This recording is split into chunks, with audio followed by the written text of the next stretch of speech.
Los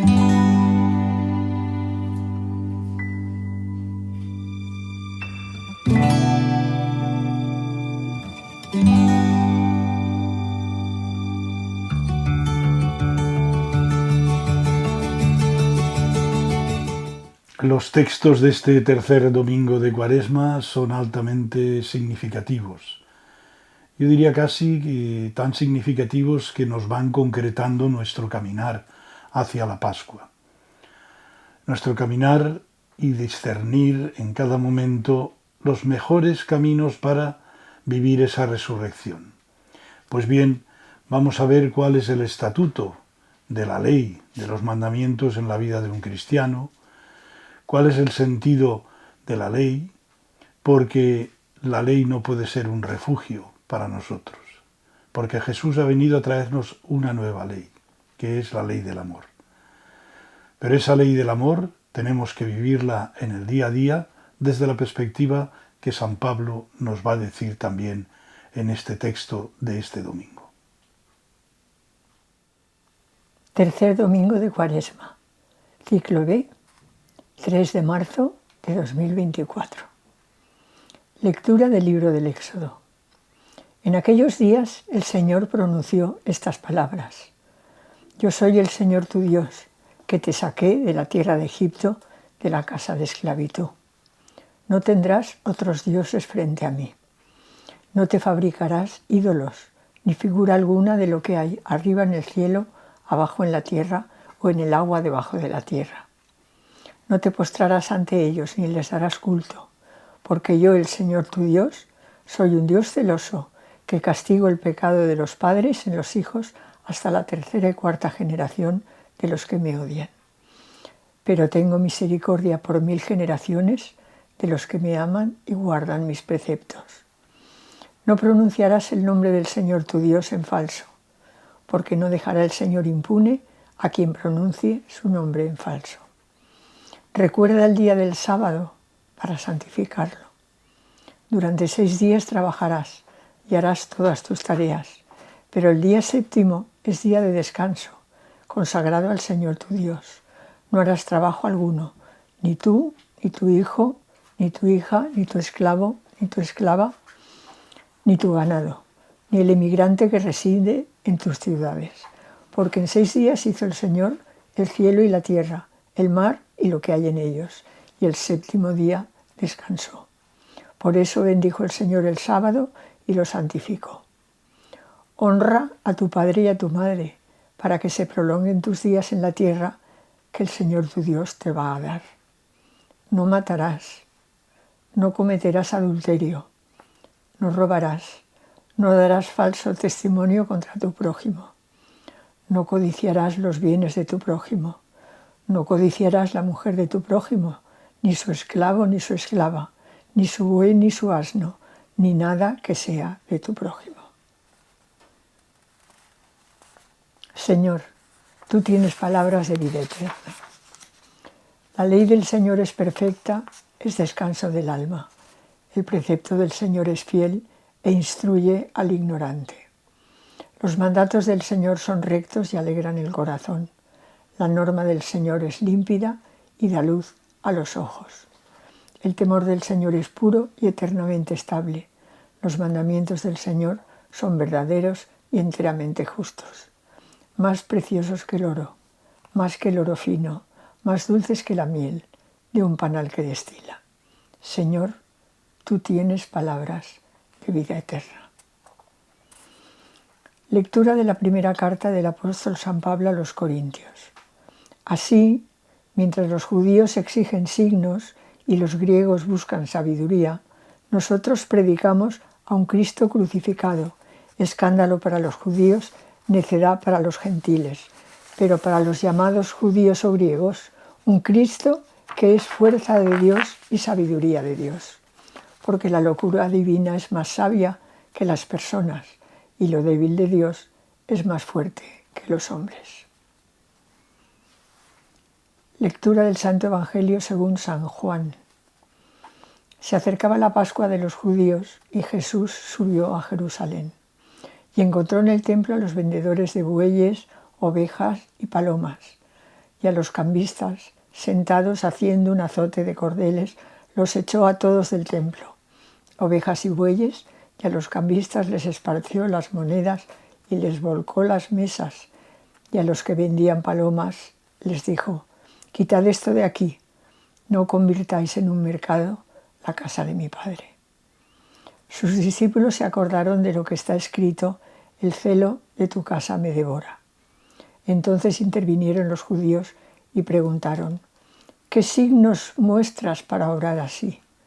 Jesús contestó: destruid este templo y en 3 días lo levantaré. Los judíos replicaron: 46 años ha costado construir este templo y tú lo vas a levantar en 3 días. Pero él hablaba del templo de su cuerpo. Y cuando resucitó de entre los muertos, los discípulos se acordaron de lo que había dicho y creyeron a la Escritura y a la palabra que había dicho Jesús mientras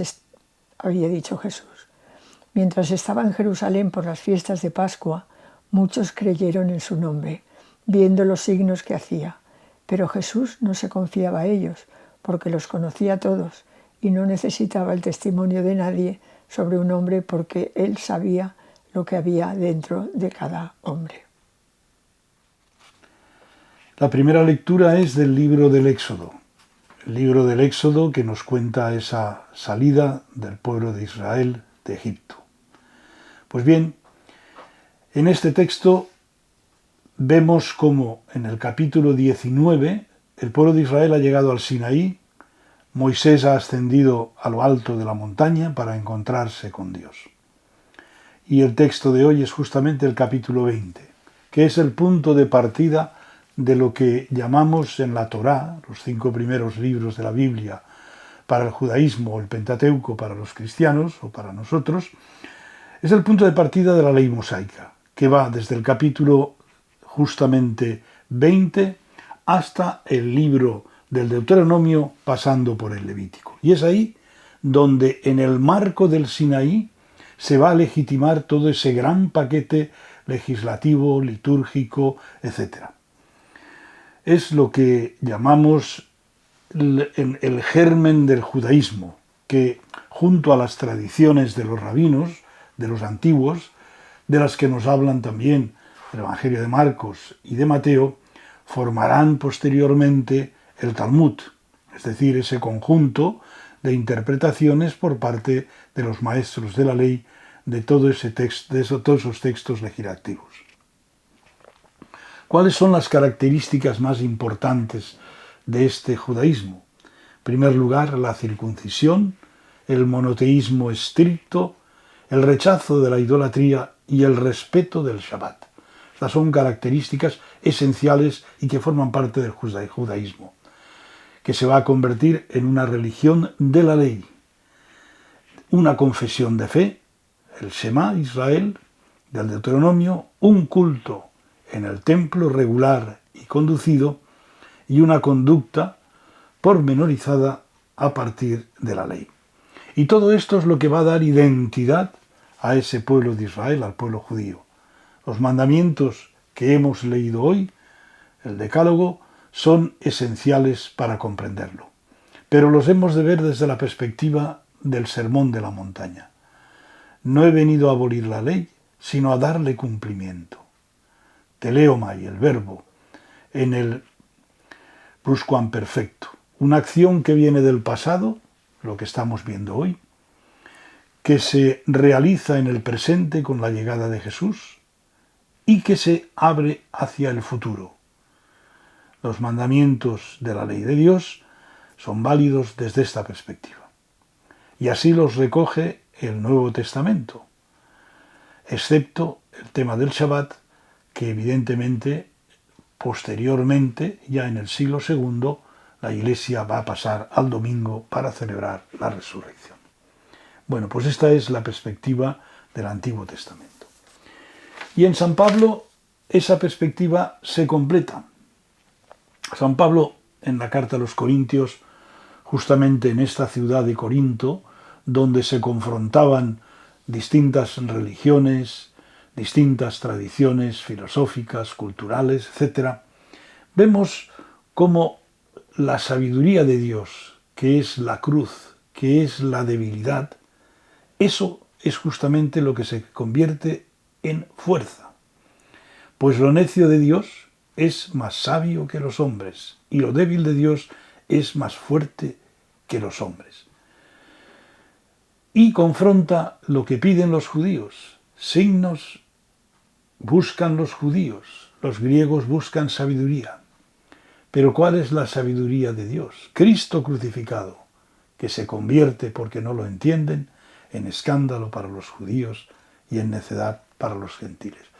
Pero para nosotros, los llamados judíos o griegos, Cristo es la fuerza de Dios y sabiduría de Dios, la que nos ayuda a caminar en la vida con ese dinamismo, fuerza de Dios, y a discernir, sabiduría de Dios, los mejores caminos para vivir en el día a día nuestra vida cristiana. Y finalmente vemos el episodio de Jesús en el templo de Jerusalén. Este episodio lo sitúa Juan al inicio del Evangelio, mientras que los sinópticos ponen este episodio después de la entrada triunfal de Jesús en Jerusalén, el día que celebramos, el Día de Ramos. Tiene su lógica por un lado y por el otro. Pero es un signo, y un signo detrás del cual en Juan vemos, por una parte, la purificación del templo, y por la otra, el templo que es Jesús. Lo vemos de una manera muy clara. En todos los casos, parece que para muchos comentaristas queda claro, sobre todo en los sinópticos, que este es el inicio del final de Jesús.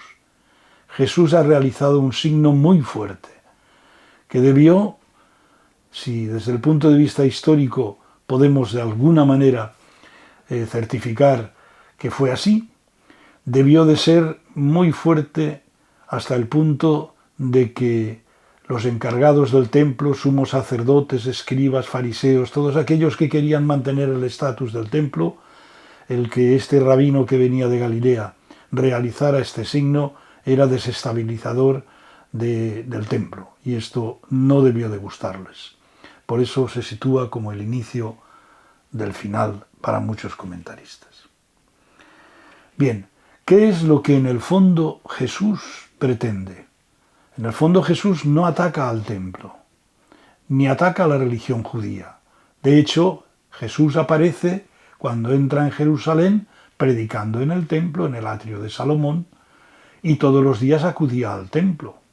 Evidentemente, el ataque de Jesús es alejar del templo todos los elementos comerciales profanos, que no son compatibles con el celo del templo que él sentía.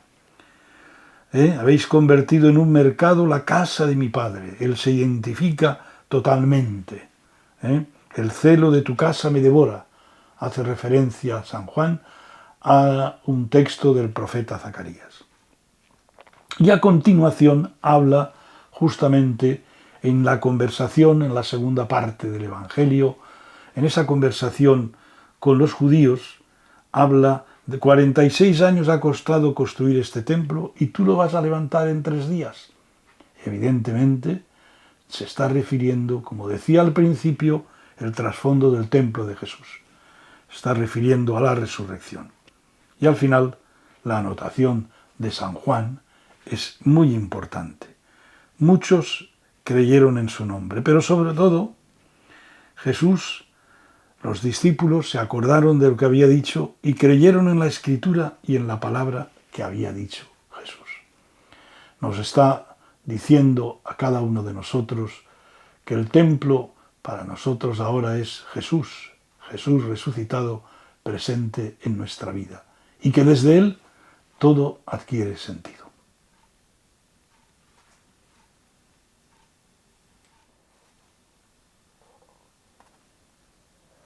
La reflexión que hemos sacado de las lecturas que hemos escuchado. En el libro del Éxodo se nos muestra a Moisés subiendo a la cumbre del monte para hablar con Yahvé. El Señor se presenta diciendo: yo soy Yahvé tu Dios, que te ha sacado del país de Egipto, del lugar de la esclavitud. Moisés tiene que transmitir lo que le ha dicho, las 10 palabras. Baja del monte y se las enseña al pueblo, el decálogo, que señala las obligaciones de la alianza y el pueblo se compromete a cumplirlo.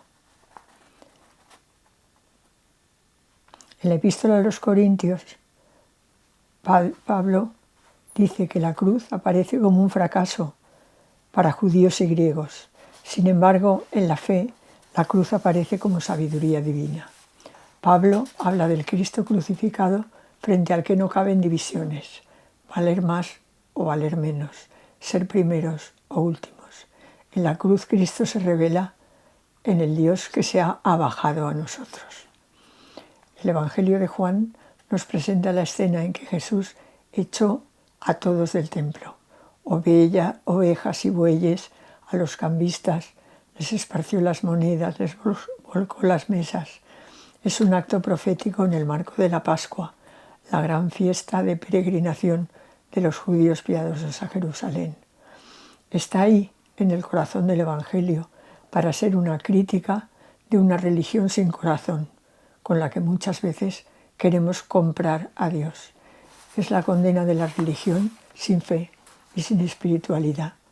Jesús, con esta acción simbólico-profética, quiere llevar a sus últimas consecuencias el que la religión del templo donde se adora a Dios no sea una religión de vida, sea una religión de vida y no de vacío. Jesús no condena el culto y la plegaria de una religión, sino que se haya vaciado de contenido y después no tenga incidencia en la vida. Aviso a los rituales que repiten y repiten para cumplir sin escuchar el corazón.